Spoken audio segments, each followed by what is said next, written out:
Manipurda thokliba irang asina maram oiraga lanjenadun leiriba singe relief amasung rehabilitation gi thabak singyeng senanaba semkiba Justice Gita Mittal na luchingba committee adugi tenure Supreme Court na chatliba chahi asigi July 13 fauba sangdokre.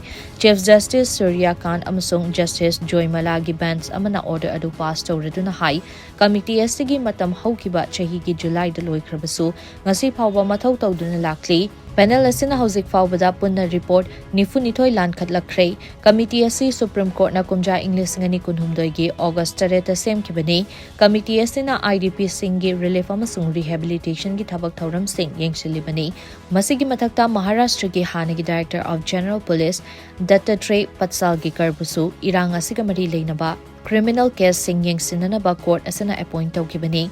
Jammu amasung Kashmir High Court ki hanigi Chief Justice Gita Mittal na luchingba member ahumna saba panel asida Bombay High Court ki retired Justice Salini P. Joshi amadi Delhi High Court ki retired Justice Asa Menon yauri.